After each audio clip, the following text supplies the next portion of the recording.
All right, Stokastic, here we go. It's your old pal Emac coming to you on a Saturday, a little earlier than normal. We will be bouncing around depending on what the sites decide to do. And today it's a little different. FanDuel, they're going to lock at 7.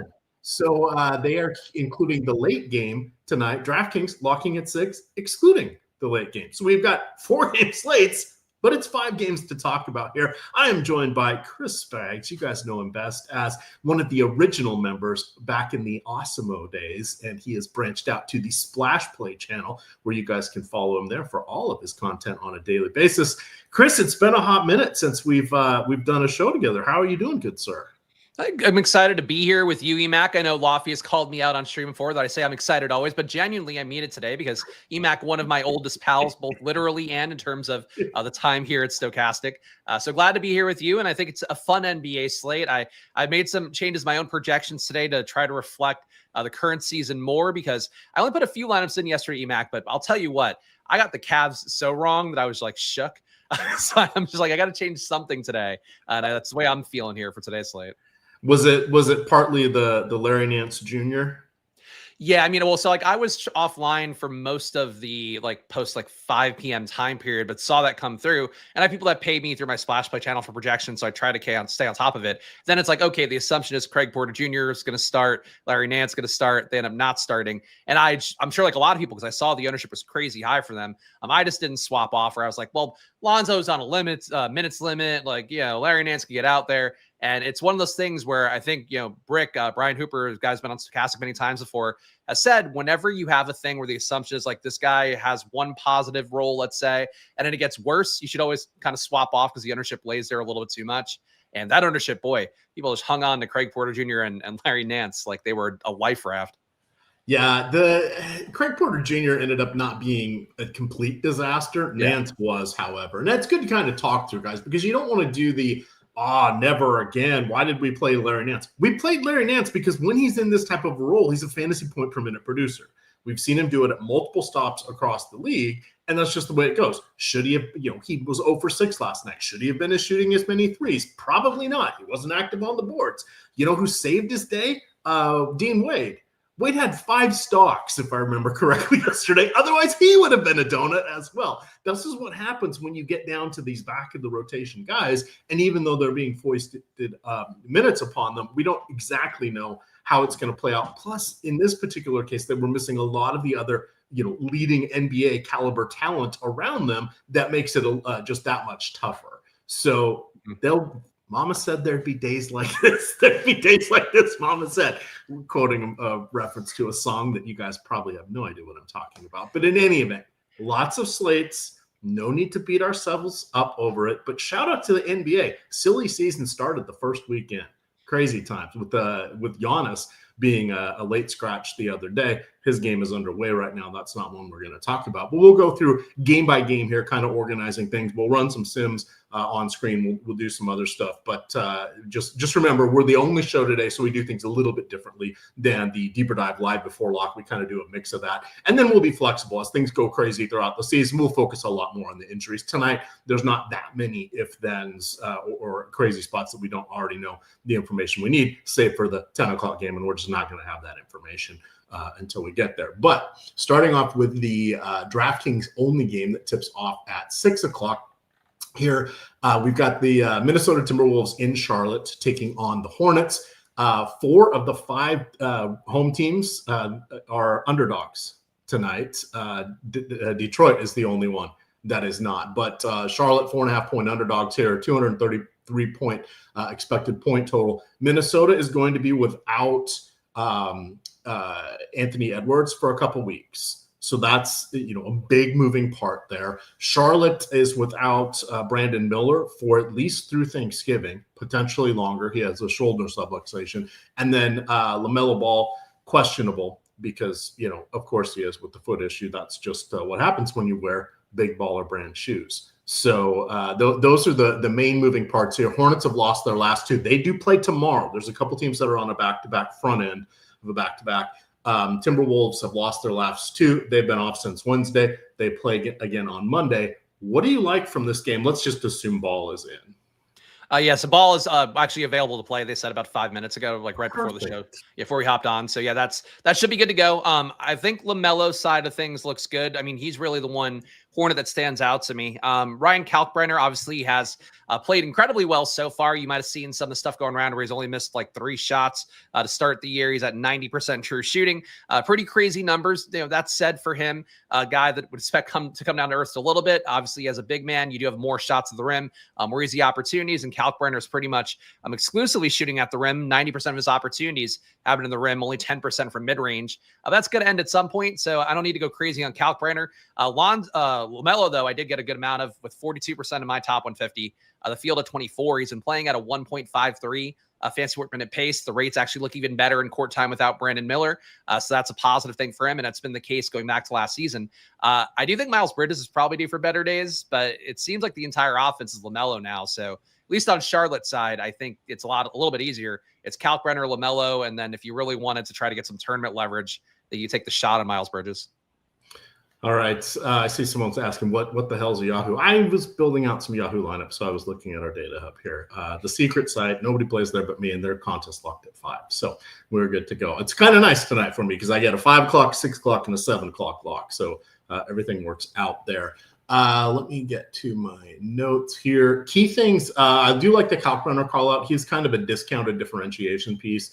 But that, costing yourself the center spots, that doesn't matter because FanDuel doesn't have this slate, but that's always something to be cognizant of. Their centers are usually our best fantasy point per dollar options here. I think overall in this one, we know that, or we should know that Jaden McDaniels salary's up because Edwards has missed the last 2 games, but he is someone that has really come on over the last couple of years when it comes down to offense. He has picked up his offensive production in each of the last 2 postseasons. I don't have the numbers offhand, but I think 2 years ago we averaged about 10 points per game, and then 13.5 in the postseason, and then this year I think it was like 13 in the regular season and like 16.5 or something like that in the postseason. Last year he played all 82 games. Edwards played 79. So in the 3 games, very small sample size, but in the 3 games without, we did see McDaniels averaged 16.5 field goal attempts per game. So small sample size, but just kind of points towards the trend that he is getting more offensive responsibilities. And Dante DiVincenzo and Julius Randle are really going to have to pick things up to a lesser extent. Naz Reid here. So good offensive environment for these guys, but their salaries have had time to react. So it's not a screaming value, but it is one to remember because we're not going to look at them on FanDuel here. So this is DraftKings only, but I think those would be the players to call out. And LaMelo Ball is, he's always good. And you are correct. He is going to play here. Anything else you want to mention from this game? I mean, from the Minnesota side, just to kind of give you, I'm on the similar page to you, and Jaden McDaniels, I agree, deserving of the chalky ownership. 48% expected ownership for him. 64% is what I'm getting him in the sim. He's produced at a 0.92 fantasy point per minute pace, but basically without Anthony Edwards out there, like Emac mentioned, you're getting more field goal attempts. The usage comes up a little bit. He also does just get more court time. Stokastic today has him projected for 34.9 minutes. So if he plays a little bit lower than that, 1 fantasy point per minute pace, you should still be okay at his price tag, even though it might not be enough to win a tournament at that point with his ownership. But if he plays outside of that pace, if he does really exceed expectations a little bit more, and on the year he's shooting, I would say a fair true shooting 58.5%, basically league average. He does have upside, so I think McDaniel's worthy of the chalk ownership, and I'm getting more right now. Randall, people in the chat saying auto click. I'm not sure I'd say auto click, but he has been playing really well to start the year, averaging 1.3 fantasy points per minute. Overall, 27% usage, 26% assist rate. Those numbers look good. I think those 2 are priorities for Minnesota. But Naz Reid, I'm also getting about 2x the field on him. Mike Conley with the field on him. It's funny because like you mentioned, Emac, like there's no Minnesota game on FanDuel. I don't know how the slate would look for me on DraftKings if this game didn't exist, because so much of my ownership is going, in particular to McDaniels, but Randall, a lot of lineups, Reid in a lot of lineups, Conley in a lot of lineups, and you can still make the case for DiVincenzo and those guys. They're just not much of a priority for me today. Sure. And for those just tentative on must play, but Julius Randle, as Chris pointed out, has been excellent this season. And since the start of last year, he sees his fantasy point per minute production go up from about 1.05 fantasy points per minute to about 1.23.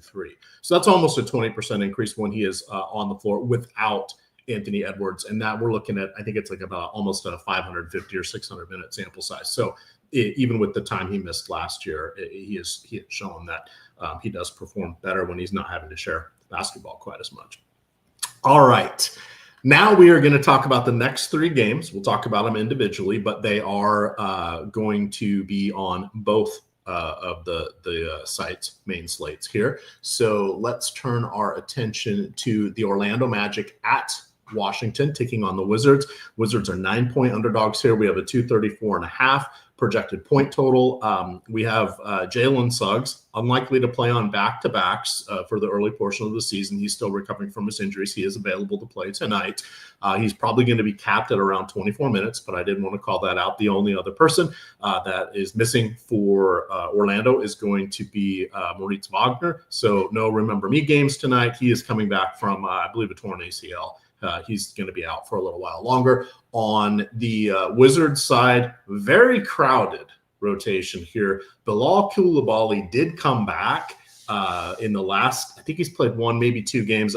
There's with the sports equinox occurring right now, Chris, there's a lot of moving parts here. I think it was just the one, but he had a really good game in the one where he like kind really of good game. I want to say he played like 26 or 27 minutes, but Bob Carrington ended up going to the bench. But we're going to see the Wizards kind of mix and match here.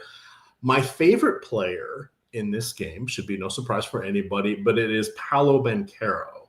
And I think he is someone, he had a couple of poor shooting games to start out the season. The last 3, he has been more dialed in. We're seeing the Magic kind of work in Desmond Bane. And the Magic, if I remember correctly, I think they lost their first 3 or 4 games. They did win their last one, but they need to start banking some wins here. This is the perfect environment for them to let their new big 3 acclimate in what should be a relatively straightforward victory. Washington can be pesky at times, but I'm not that worried at all about blowout runs. So I really like Paolo Banchero tonight. I will hand the baton over to you. Or should it be the wand because it's Magic and at the Wizards? A little Harry Potter reference here. I'm going to go check on my Nimbus 2000. I get it with Banchero. I mean, I do think that coincidentally his little hot run of shooting happened to be when Zach Lowe very publicly critiqued him for being a bad shooter, and that clip went viral a little bit. And obviously he was due to shoot better as well. And he is still shooting pretty poorly on the year, 22% shooting from 3, 53.5% true shooting. He should be better than that. I mean, you can make the case I think he's due for some positive regression on the shooting front, even if he is an under league average shooter, again, at like that 58.5% true shooting mark. That said, for him, I don't think he's playing super well right now. In the Magic, whenever they have Suggs in, it's a little bit crowded because Suggs has been really soaking up a lot of usage, assisting at a high rate as well. And for a guy like Banchero, he's not really scoring off assists as much. A lot of his shot creation is kind of his main skill set. Like the total for Orlando is so high, so I could be dead wrong about this. The ownership's pretty high for them as well. Obviously, Washington team historically won attack this year. They're no better, 119.5 an offensive efficiency rating, one of the worst marks in the league. So like, I get it. I think it's crowded for Orlando right now. And that's the case a lot of times, that means the team is good when you have a lot of talent in. But you have Banchero, you have Wagner, you have Bane. Suggs has taken more away than I think he should with a 21% usage rate and about a 35% assist rate, averaging 1.2 fantasy sports minute for the limited amount of minutes that he is playing.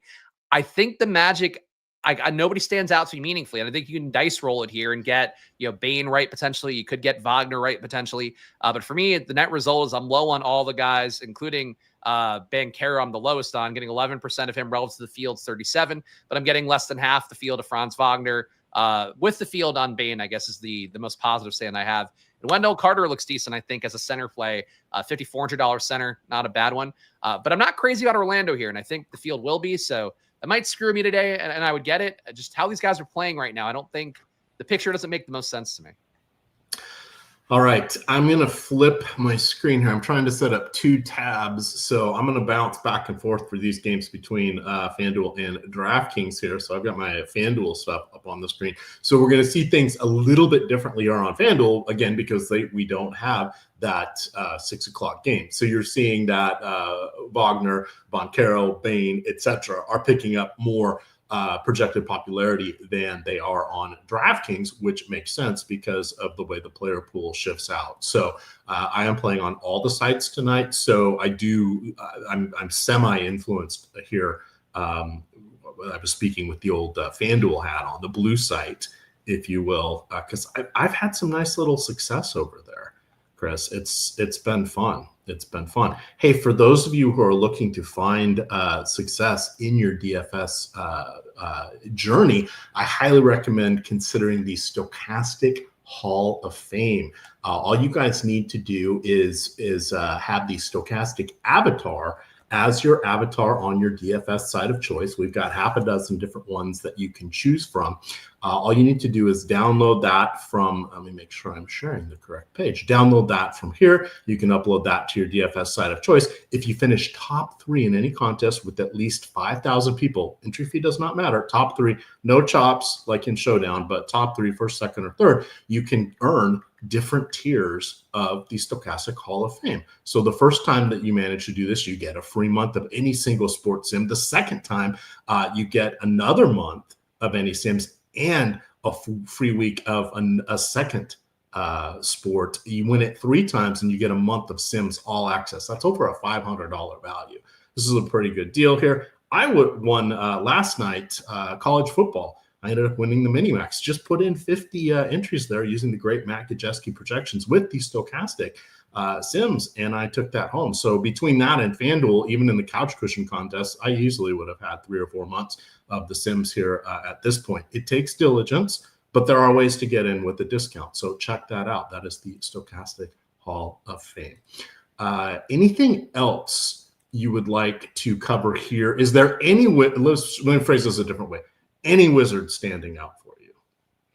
I'm intrigued by the Wizards here, mostly because Keyshawn George and Alex Sarr have been playing at a rate that it seems unsustainable, but I do think these guys have played at a much more elevated level, and they are 2 guys to me. Obviously, Alex Sarr being a top draft pick last year, Keyshawn George, guy who spiked really huge whenever he had opportunity. And I worry about it for George in particular. Like last game, I believe he only got up 8 shots. Koulibaly came in, took a bunch of shots away. Like, that can happen game to game. McCollum still can get usage up a little bit higher than his 20% usage rate so far. Same thing for Middleton at 20. It worries me a little bit, but right now, Keyshawn George playing at a 1.26 fantasy point minute pace. Alex Sarr playing at a 1.4 fantasy point minute pace. I personally believe, and the Philadelphia's another team that makes me feel the same way. Like Washington should just be letting these guys do whatever they want. Like George and Sarr should just run the castle, but instead they have to defer to the vets, the McCollums, the Middletons. Koulibaly coming in is, I guess, technically kind of a vet now, and he loves to get his own shot. I don't think they should. I think in most game spots, you want to see George and Sarr running things. And I think most games, that's how it's going to work out. So I'm getting more than those guys here. Again, acknowledging their 2025 rates being so much above what that longer term sample size is. I got them both about 2x the field. I mean, more for Keyshawn George, getting him at about 25% of my lineups right now. Sarr more like 35. I think these guys are plays I'm willing to kind of make the leap on just because of what they've showed this year. But again, they're not going to come up a lot in Stokastic data because Stokastic, much more intelligently than I do things, they like to rely on how a player's entire career has gone, in particular the last few years. George and Sarr won't pop up with that. But if you weight things to the season more, the results have been strong enough. I think they can be strong plays, even if they don't play at quite the same pace they've played so far. All right, hitting our next game here. And again, once we get through the games, we'll talk player pools, we'll run some sims, etc. So you guys can have some fun looking at that. We'll talk about tails.bet. A lot of free content over there for those of you that like to dabble in the pick'em cards or the sports wagering world. Also some premium content, but we'll go over that as well when we get there. We are on the Golden State Warriors at Indiana, taking on the Pacers. Pacers are 11-point underdogs in this one. Golden State, I believe, is a clean injury report at this point, which just means more players for Steve Kerr to choose from. The Warriors did lose last night in Milwaukee, 2 nights ago in Milwaukee without Giannis playing for the Bucks, 120, 110. They are 4-2. They play again on Tuesday. The Pacers are looking for their first win. They did lose last night in Atlanta, 128, 108. They play again on Monday. Obviously, Tyrese Halliburton is out, but now Ben Mathurin is out. Andrew Nembhard is out. No TJ McConnell still. Obi Toppin, who I think has missed like 4 games in the last couple seasons, he's out for a couple months. And then, Cam Jones, just because why can they have anybody healthy here? Surprisingly, when I was playing around with this, I did not see any standout plays from this game, but I can see that looking at the Sims here on the DraftKings side, we've got some heavy popularity going to Jimmy Butler. You've got a discount dandy in Quentin Jackson. We've got Jonathan Kuminga lurking there. What pops out for you in this game, Chris? Golden State's ownership definitely seems a little bit lofty. I mean, Kuminga expected to be 48% owned. Jimmy Butler, 33. Steph at 22. I think that's pretty reasonable, actually. Draymond at 25. And these guys have played well to start the year. All of them besides Draymond over 1 fantasy point per minute. Steph at a 1.4 rate. Butler and Kuminga more like 1.1. But these guys are playing well as a team. It's a nice total with 120.5 implied for Golden State. So I think it's a nice spot for the 4 guys, but it's a lot of ownership, I think, in particular.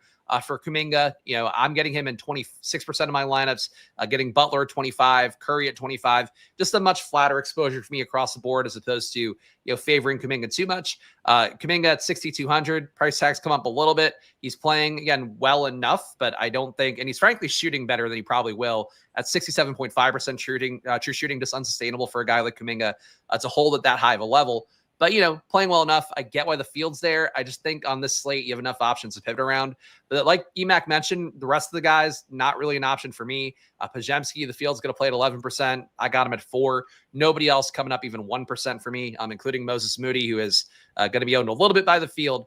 I think it's really top 4 or bust for Golden State, but a little bit lofty of the ownership, I think, for Kuminga. Would rather just get 25% of basically all of them. All right. I do want to call out on FanDuel. You can see things are quite different here. You've got Steph Curry coming in $800 or I guess $600 cheaper than he is on DraftKings. So you can see he's on almost half of all tournament lineups. Jimmy Butler well represented as well, as is Jonathan Kuminga. So just want to show you guys the difference between these. You can see that Quentin Jackson, there are other value plays, so he's not quite as popular. Jarris Walker has seen his salary uptick for his increased role, which means he's kind of a neutral play at best right now. So that's one thing we want to remember. Here, we're going to see that pretty quick with Josh Minott, some other players that seemed great a week ago. Now we're on to the next thing because their salaries gotten to a point where that fantasy point per dollar ratio just is not, does not return the yield or the value that we're looking for. Oh, that was a little turn from my CPA days coming out there, Chris. I see someone asking, hey, why don't we show more FanDuel here? DraftKings is about 7-1 in the popularity. So it makes it tricky. We try to comment on it where we can. A lot of the analysis is going to hold for each of the sites, except when it comes down to oddities in pricing, differences in slates like tonight, which is why we want to call it out a little bit more. And then you want to be cognizant of the difference in scoring system. FanDuel has 3 points for blocks and steals. So someone like, he's not on their slate, but Jaden McDaniels looks really good there. He stands out more because of that. Last night, Dean Wade was able to survive because he had 5 stocks, and DraftKings he was just okay at best because 2 points per block. So those are the differences that really do stand out. So you want to kind of pay attention to that here. But when we talk about value plays and late scratches and all that, the information is going to hold across all the sites here because everybody's just in that mad scramble. Is there anybody from Indiana that stands out? We have last man standing, everybody's favorite Cameroonian, Pascal Siakam. What say you on this one, Spags?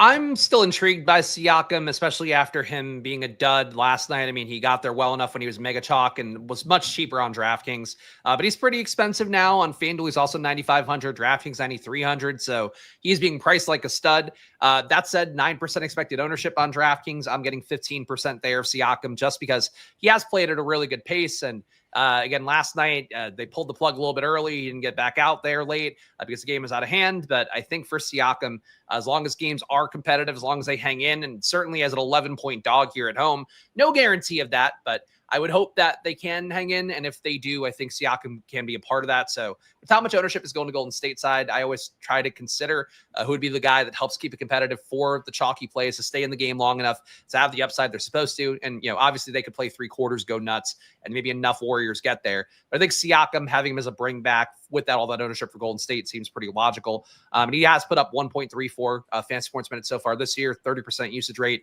It's looking good, even though it kind of seems like the last couple of games, I just visually, he seems like he's getting a little bit tired from having to carry the load. We'll see how that goes. That might just be me trying to cope with the fact that he just didn't look that good when I was rewatching some of the stuff from yesterday. Jarris Walker, still very much in play for me as well. $5,900 price tags. Pretty expensive, but he does a little bit of everything. Rebounds a little. His usage rate and assist rate, both over 20%. Jarris Walker kind of benefiting from the fact there isn't like really great point guard play for Indiana right now. Some risk for him, though. We do have Jeremiah Robinson Earl coming in today, and I don't believe he's in the projection set, but apparently he's available today. So that's one more big. Could be worse for Jay Huff and Isaiah Jackson, who has been really bad in his return to the lineup so far. But that's one more big body, and Robinson Earl kind of does stuff similar to Jarris Walker, where he can shoot some threes. He'll run a little bit, rim run a little bit, but can create vaguely, can rebound vaguely, all that stuff. The guy made the most of in Indiana, though, is Quentin Jackson. He's a guy where I think he and Ray J. Dennis represent like totally different kinds of point guards, where Quentin Jackson's all explosive movements. He attacks the rim. I think goes a little bit too hard for the kind of player he is. Ray J. Dennis, more of your traditional backup, runs the offense pretty smoothly, can knock down some shots. I like Ray J. Dennis as a player more. I think he's better for what this offense needs, was just like assist upside. But Quentin Jackson started the last time out. Could be the case again. Stokastic has him for 23 minutes today, and at 3,700 shooting guard, small forward. I think he's worth a look. He's currently putting up 0.96 fantasy points a minute. Is Quentin Jackson right now, and just visually, like he's the most explosive point guard they have. It's and he also plays good defense, but shooting maybe not going to hold as much. I just don't like the way he runs the offense, or tries to compared to a Ray J. Dennis. But there's a lot of Pacers now. Like it's a team that's so banged up, but with their injury exception and getting Jeremiah Robinson Earl, and the team is kind of fully stocked again, even though it's not fully stocked with players that are good.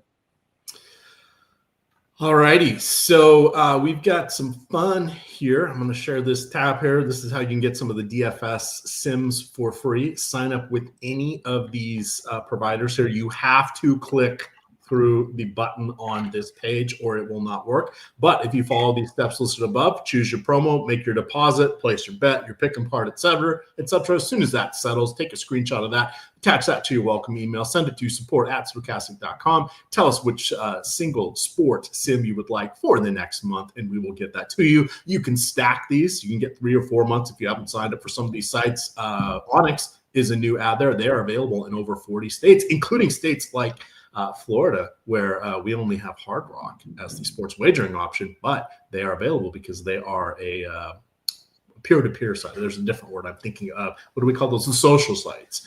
But you guys can get that there. Check that out. I will drop that link into the chat as well. Moving back to our basketball content, we have what do we have here, Spags? We have me on the wrong section. Houston Rockets. This one's at Boston, right? Yep. Okay, perfect. Boston 5.5-point underdogs here. Most everybody is healthy, with of course the exception of Jason Tatum. On the other side, we do. Houston has not yet had Dorian Finney-Smith, but he is getting closer to a return. Rockets have won their last 2. They have not played since Wednesday, so they should be well rested. They do not play again until Monday. The Celtics have won their last 3. They did play last night, beating the 76ers in Philadelphia, 109-108. That was a close one there. Key thing I want to call out here, I sort of mentioned Josh Minot. He is going to. We're going to see mixing and matching with the front court here. Him, Nemias Keita, Sam Hauser, who else? Hugo Gonzalez, their 19-year-old rookie, Xavier Tillman. Those guys are going to be kind of fungible here, depending on what Joe Mazzulla wants to do. Right now, it's Minot because he worked his way into the starting lineup, and we've seen who is it? Chris Boucher basically trend from 20 minutes, decreasing each game until DNP CDs. He's back in Toronto again. It's crazy. Yeah, it's like a new franchise hates him. So maybe we're wrong as fantasy analysts in loving him so much because he continues to get older and does not seem to be able to crack a lineup here. But we can see that Amen Thompson looks relatively solid on DraftKings. That $7,000 salary is very nice. He's coming in on 40% of the lineups. What do you like here from the Rockets side of things? The Rockets, I agree with the ownership coming in here. It's Amen Thompson to Tari Eason and to Jabari Smith in particular. These guys seem a little underpriced, in particular Thompson and Jabari, who are projected to play about 34 and a half minutes. I'm getting these guys at 30% for Amen Thompson, also 30% for Jabari Smith, and getting Tari Eason at 37%, where he's a little bit cheaper. He does have small forward, power forward eligibility, but he's a guy that can contribute defensively. This year starting a little bit cold at 0.94 fantasy points a minute, but going back to last year would have him closer to about 1.1. I think Eason's a strong play here. I think Houston overall kind of compelling. Boston still playing decent enough defense, a 112, 111 and change defensive efficiency rating for them. So they're inhibiting defense or inhibiting production well enough. Certainly not as good as Boston has been historically. But I think Houston's got a pretty consolidated rotation, and that's a positive for me. Even Reed Shepherd, I'm getting at 18% and change. Feels a little bit much for him, but it's a short enough slate. I'm kind of taking some shots on guys that project a little bit better based on how they've played this year. But Houston's got a lot more guys than I would have thought. I'm not getting, we got a guy DK DFS in the chat, not getting his guy Şengün as much today. Unfortunately, only getting 2.5% of him, getting no Durant, but the middle tier of Rockets, I think, are pretty strong and seemingly worth some exposure today in a game that should be competitive enough, even if Boston does seem a little bit outgunned here with them being an underdog at home. All right, DK DFS, if you're still here, look at your Twitter DMs. I have a question there for you, work related. So check that out. Spags, I'm always in your DMs because, you are. Also, we missed a super chat real fast too from Sam, which I'll pull up. And he said, I guess he's saying DK. It was a super chat. Or he's saying DraftKings. He could be talking to DK DFS. He could be talking DraftKings. We'll answer it though, because it is a super chat. Last one under 5,200, debating Ray J and Kalkbrenner. I think DK said in the chat as well, DK DFS is not DraftKings. Kalkbrenner, I think, easily the pick there. He's guaranteed minutes. He's locked into a starting role. Ray J I like, but he's expensive for a guy playing off the bench.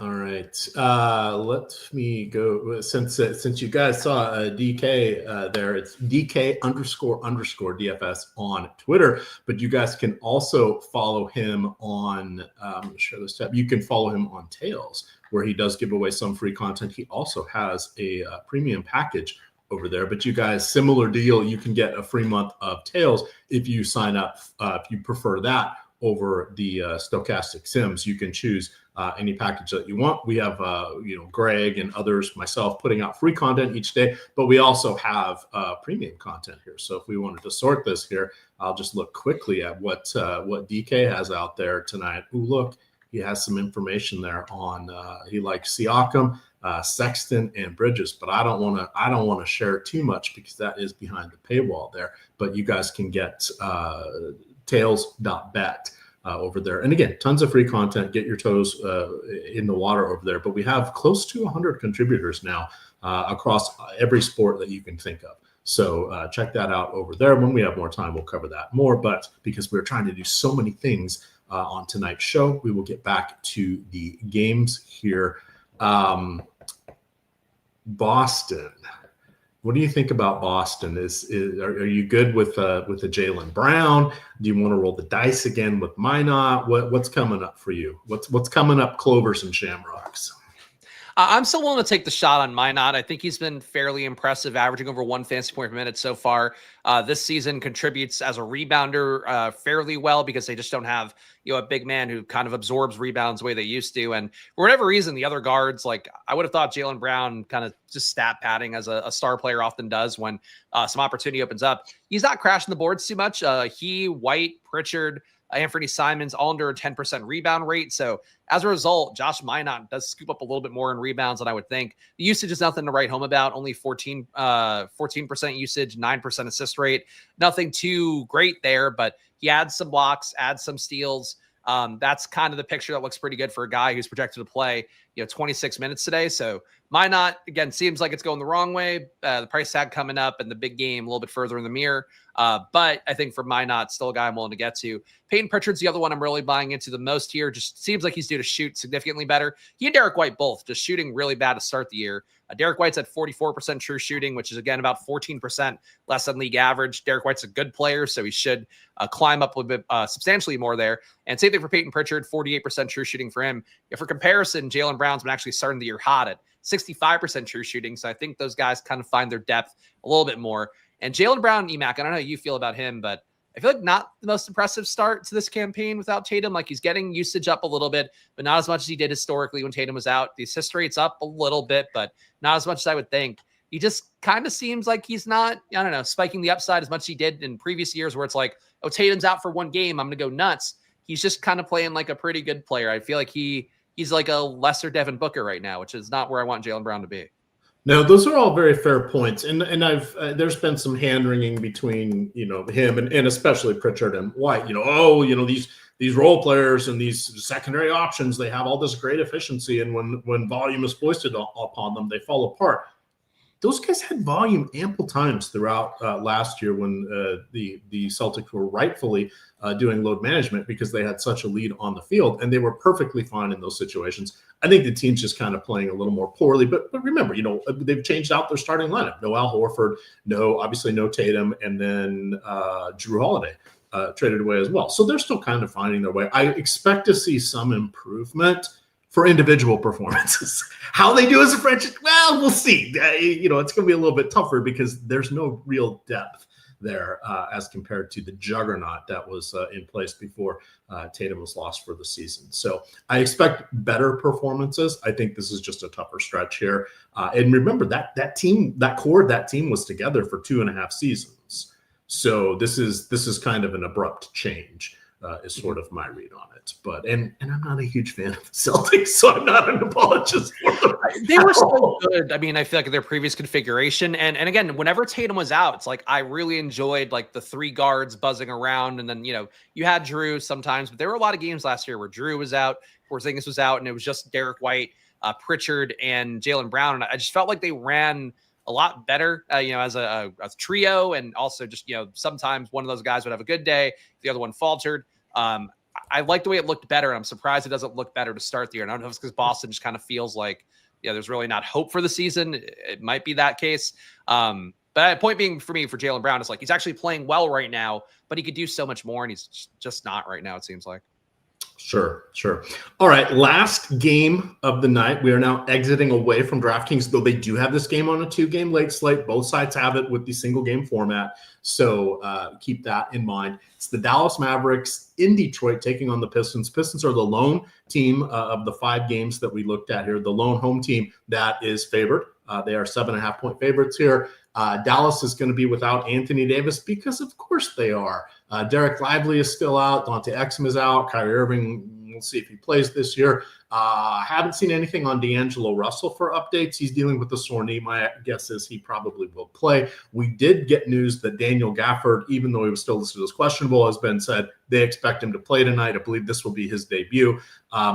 He's probably good for 24 minutes, even if he is starting, would be my realistic outcome of a guess here. There is no rim protection with this team. They're happy to have Gafford back, but we've seen, him and Derek Lively fit right in with Anthony Davis. I can't think of a trio of teammates that are more heading to the locker room news than those guys throughout time here. So we'll see what happens. Dallas is 2-3. They last played on Wednesday, play again on Monday, so everybody else should be relatively well rested. Detroit played on Wednesday, also play again on Monday. The only people out for them, Jaden Ivey, he's going to be out for, I think, another 3 weeks. And then, I was going to say Mackie Sasser. I know that's not his name because that was a baseball player for the Dodgers way back in the day.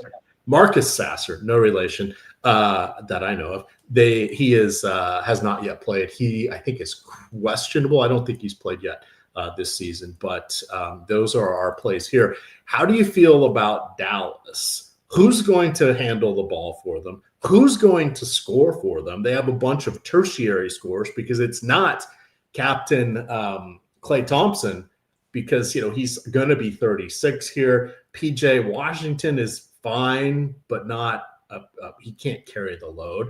19-year-old Cooper Flag, not going to be him here. What do you like from Dallas? Because there's a lot of shots and a lot of opportunity available. So I think PJ Washington stands out the most to me, and I'm kind of bummed this game wasn't on the DK slate because I would have had Washington projected a little bit differently than Stokastic and substantially better. PJ Washington's playing pretty well to start the year. I mean, he's mostly playing a lot of minutes, which helps. I projected to play about 35 minutes today, overall averaging 33.4 to start the year. But with Anthony Davis out, I like guys that do, pick up a little bit more in terms of rebounding. I think PJ Washington seems to be that guy. He's averaging an 18% rebound rate when AD's off the court over the last year and change. So I think that's good for him. He has been playing some of that point guard, the Cooper Flag, PJ Washington role has been split between those two. Neither of them is doing particularly well at it. I feel like Cooper Flag with a 14% assist rate, nothing special there. PJ Washington at 12. That's the kind of upside you want, a guy who can do a little bit of everything when you have such a gigantic usage hole left behind for not having AD in. So I'm intrigued by PJ Washington the most. I do think Brandon Williams has acquitted himself well so far this year and in general. The other day when AD went down, he just kind of went nuts off the bench. I would have him for over 20 fantasy points today. I would have Dwight Powell, not really playable on FanDuel, but I guess if there's any sort of DK late slate or showdown, I think Dwight Powell, not a bad play. This guy's going to get more center minutes and probably get whatever Gafford leaves behind, minus a little bit in the 48 minutes for the bigs. PJ Washington, though, is really the one to me. I think he benefits the most. D'Angelo Russell should be fine as well. But Washington seems like a special play to me. The other guys seem better than they would be, but frankly, not gigantic leaps up for not having AD in. All right. Jalen Duren, I mean, he has to double-double tonight or he's just retire, don't you think, in this matchup? Yeah, I mean, well, yeah, with Gafford can always be tough, but Duren is crushing it. I mean, he's playing better than Cade by about 0.2 fantasy points per minute right now, and that should flip a little bit. Cade's also shooting pretty poorly to start the year. But yeah, Duren's playing like the guy I think we hoped he would be, and the minutes seem a little more secure for now. They're not just jerking him around for Isaiah Stewart to the same extent, but those guys still a 48-minute split. But I like Duren today. He's my best projected relative to value, best projected Piston. All right. And in the kiss of death, I did recommend under 16.5 points in the article today for PJ Washington. Now, that was a math-based approach because of I think one side had it at minus 105, and then Hard Rock was all the way down at minus 120 for under 15.5. So when the math pops like that, the top-down betting approach that we use for portfolio EV, stuff like that stands out. We're projecting him, or at least we were this morning, for 16.6 points, which is right around that over-under, but it doesn't take into account the range of outcomes. I thought he shot more three-pointers than he had been. He's only about 3.5 per game. For some reason, I thought he shot more. I guess I must be misremembering or accounting too much for some of his playoff performances and down the stretch last year when he was knocking down like half a dozen threes in some of those games. That really has not been what he's been doing this year, but wide range of outcomes for someone that is kind of a default 3-and-D guy. That's what I call him. He's a little more polished and capable than just that, but on offense, yeah, I'm not as excited as Spags is there. Cade Cunningham looks great. Duren looks pretty solid as well. Anything else for the Detroit side? Then we'll make some lineups here.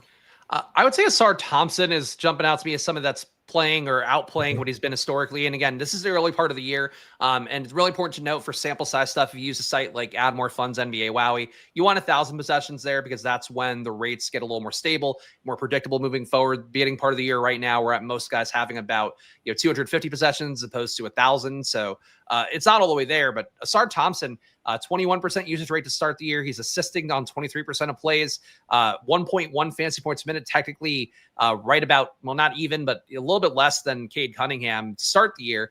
Asar Thompson is one of those guys where obviously we've seen his twin brother, Amin, take a pretty big leap, and he looks better on this slate as well. But again, if you are kind of following what's going on this year, Asar Thompson's the kind of guy I expect to get better, and he's playing better so far, and he still could stand to shoot better, even if that never comes all the way around. So I think he's worth a look. Tobias Harris, also not an awful play, but I think Jalen Duren and Asar Thompson, they're two guys on Detroit that seem to be maybe moving up the food chain a little bit in this year.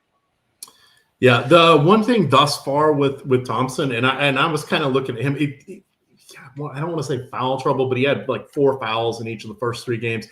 Occasionally, Bernie Bickerstaff gets frustrated with his offensive decision-making, and that is where his brother has the edge. Both are phenomenal defensively, but that has been something that's kind of led to some roller coaster minutes, or those 2 things combined have led to some roller coaster minutes for Thompson there. All right, so I've got my DraftKings Sims just ran these here. We had projections updated about 10 minutes ago. Nothing crazy has changed. I'm going to play 50 lineups. So a couple of the settings that I do, because I'm playing some of the smaller contests here. I am in both mini maxes, but I'm changing the percent to first to 15. I've just started playing around with that. These are my decisions and choices here. You probably want to keep it at 25 if you're in the mini max, but I'm just doing 15 lineups, so I want mine to be a little tiny bit more conservative. Another thing I've started doing is going with 2. Sometimes I'll go with 3 uniques. This is a smaller slate, so I'm just going to go with 2, but that will spread out the overall player pool. But let's take a look and see what happens when I favorite 50 lineups. And why is it not letting me? There. Because God hates me. That's why.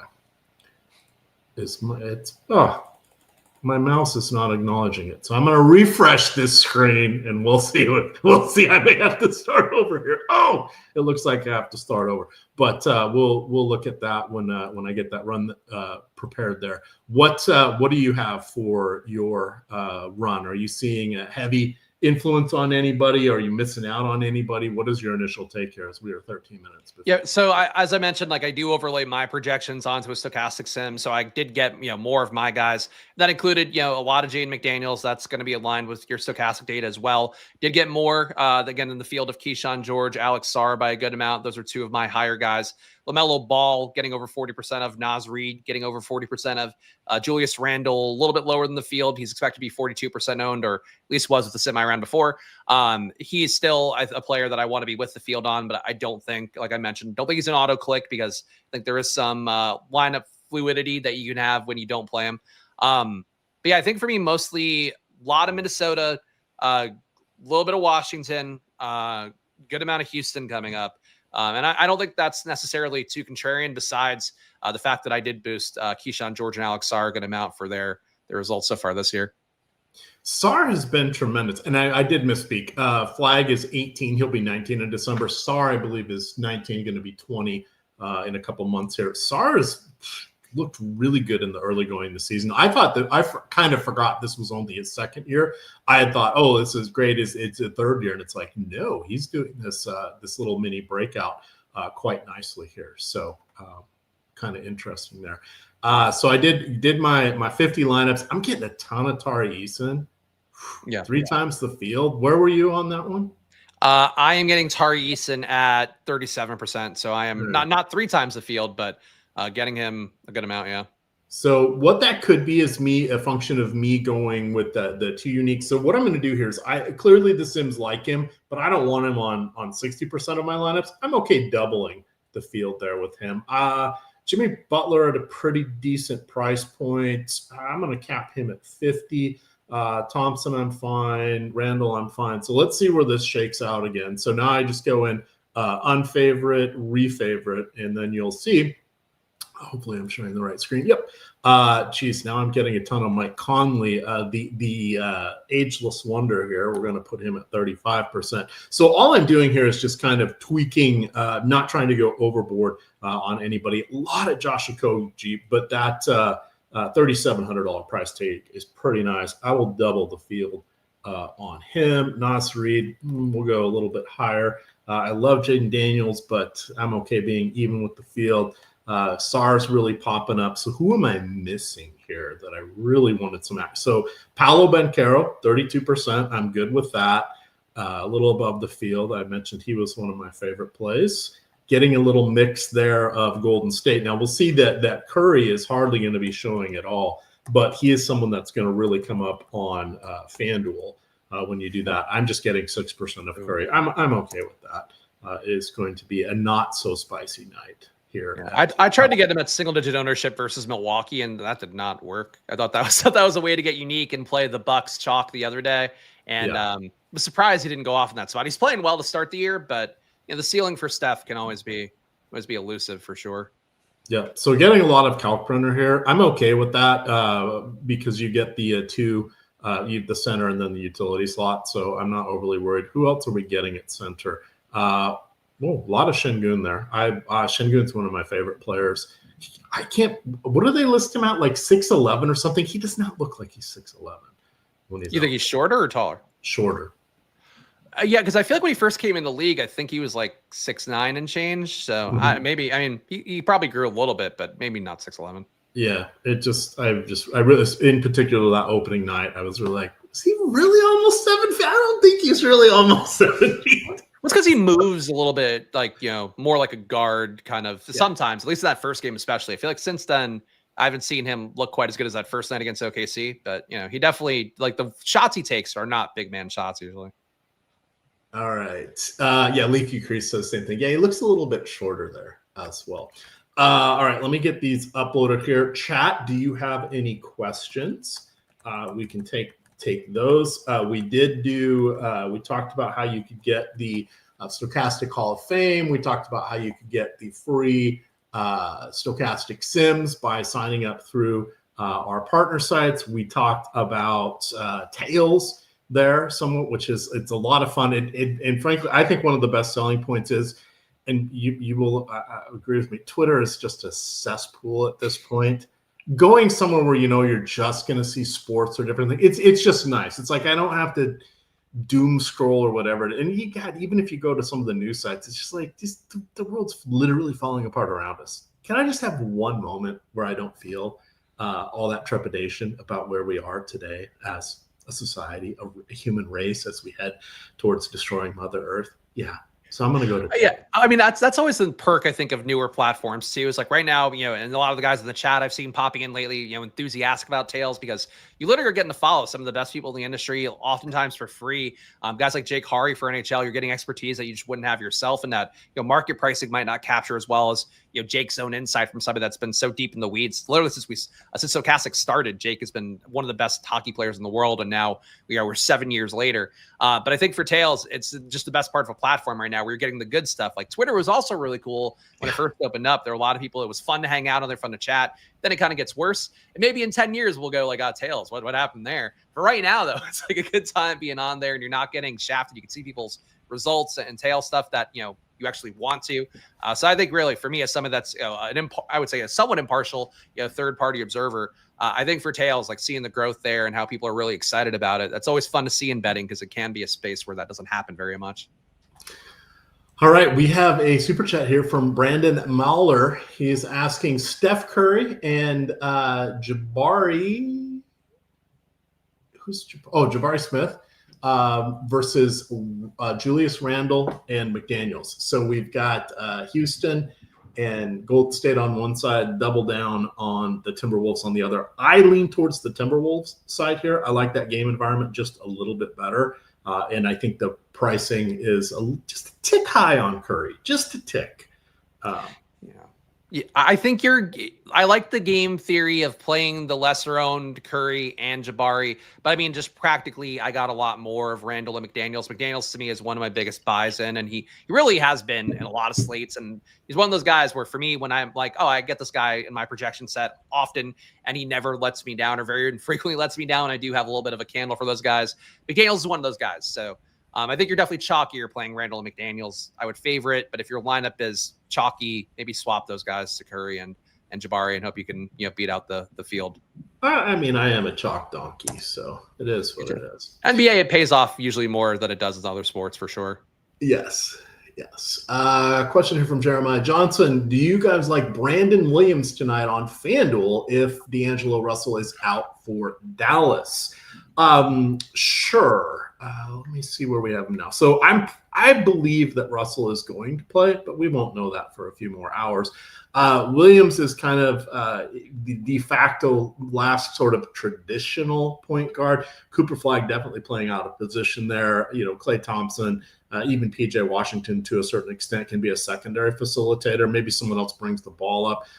Williams, no great shakes, but if Russell were to be out, I would expect Brandon Williams to play like 28 minutes or so, which at his salary with a lot of offensive touches, I think that is a good play.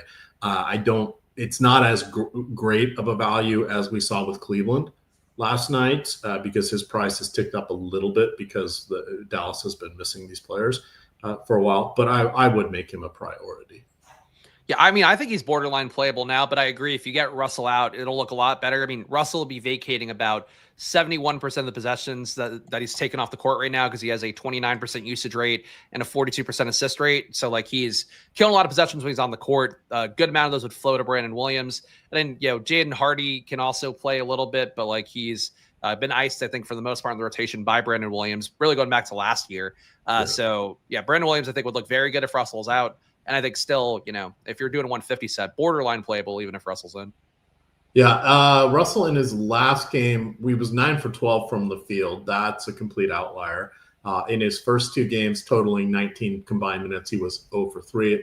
In the last game, he played 22 minutes. In between those, DNP coach's decision. So it's not, and he's far from having any draft capital, having been playing abroad in his second year. I don't even think he was drafted. I think he just signed with Portland as an undrafted free agent. And then he's had chances each of the last 2+ seasons with Dallas when they've been very shorthanded at the point guard spot, and he's never really taken charge of it. Serviceable guy, no great shakes though. But it's a 4-game slate, right? 8-game slate, we're not talking about him. 4-game slate, the nightcap. People may have other plays locked in. Yeah, be a fun one. You might want to make sure you can have a 2v2, though, for that late game, just so you can utilize the salary elsewhere. 3 minutes to go. My lineups are uploaded here. There will be times, Spags, when I'm panicking and uploading lineups. I told Greg I would only play once if it was locking, if there are dueling lock times this year. So I lucked out tonight. But on the crazier slates, I won't go nuts. I'll do like a 20 max or something here. How do you approach basketball? Are you kind of go more 20 max? Do you single entry? Do you play the lotto contest? What is your style here? My thing has always been, and Frank, the way that I've hit is playing small amounts of lineups in the big tournaments and then just hitting 20 maxes. So it's usually what I like to do. It keeps my bankroll sustainable. And, that's been my process when I've won, I had 1 month in NBA a couple of years ago. I won 100K in a month. That I just kind of kept that then because I also then started maxing a little bit after that. And I was like, I'm going to lose all this money if I max every night. I just didn't like how that felt. That's my process. I think it's really important for people out there to feel comfortable playing what you want to play. And I think for me, 20 maxes and then some lotto ticket shots, I tend to think is the best. But if you build your bankroll up enough, move up the food chain if you can afford it and it makes you happy. But gambling should spark joy. That's why I always said nice things about tails. Like, I think people sometimes get locked into like, I need to be spending a lot of money every night. And it's like, no, spend as much as you feel comfortable with. And then you can afford to lose for a month if you go on one of those downswings. Yeah, absolutely. And that's why I do 50 lineups. I've found that just is kind of more of the sweet spot for me. I have a different approach for NFL. I usually only play 1 or 2 lineups on the main slate, but I love to play the showdown slates because I have to write all the articles for them. So I play 50 lineups there. Baseball, I was good with, depending on the site. FanDuel, I play 150 lineups there, but I like DraftKings kind of more with the 50 lineups. Just seems to be a little more intriguing here. Let's see. Leaky Crease says, hilarious. The government does not consider DFS gambling. No, it's a skill game. Remember when we had to say that all the time? Yeah, I mean, it really has changed so much. I was talking with Greg yesterday. I forget if that was off stream or on, but we were talking about mentioned markets, and it's like what the Coinbase guy did, where he just said all the things at the end, and like people now are betting on whether somebody says something during a TV show or an event or a speech. And it's like the world of gambling, and I'm somebody that's been, I would say, relatively on the bleeding edge of it by working at Stokastic, previously having a betting startup that did really do a good job with data. And it's like, it's already shifting so much, and it's a lot out there. Choosing the stuff you enjoy is, I think, a really important part of the process. And for us here, that's obviously DFS, and you can still mix in the other things too. Yeah. All right, we're at lock, but someone asked, what do we think the Daniel Gafford minutes are? 20 is what we have in the projections. I think I said, like 22 or 24. He and Lively are a good pair together, because they both really should only play about 24 minutes a game because they just keep getting hurt. So when they're both healthy, someone will play 26, someone will play 22. That'll be a future guessing game for us, but we don't have to worry about that tonight. But Spags, tell everybody where they can follow you, and we'll get on out of here. Yeah, check me out if you want to see me at Chris Spags. I make sure to retweet everything that I'm on stream with here at Stokastic and on my own channels. I'm at Splash Play Pod. You can check that out there. Check out my NFL video, even though now it's completely fucking irrelevant because Kyle Monin guys changed everything I talked about on Friday. But that said, I try to do a good job bringing process to the stuff here, showing you guys my data for NBA, showing you guys Stokastic data. So check out my channels at Splash Play Pod, at Splash Play Bets if you wish to see more of my NFL and NBA content respectively. All right, guys, we have 800 still watching on YouTube, 150 likes. Get us up to 200, and perhaps there will be a special Puppet Lindquist appearance once again. I did not get a chance to sing the Dong of the Day contest here, promo, because it's not baseball, and Spags is the originator of that song. So I will leave you all with the dulcet tones of the Dong of the Day, Dong of the Day. Cha cha cha. You're doing it justice. That's all I could ever ask.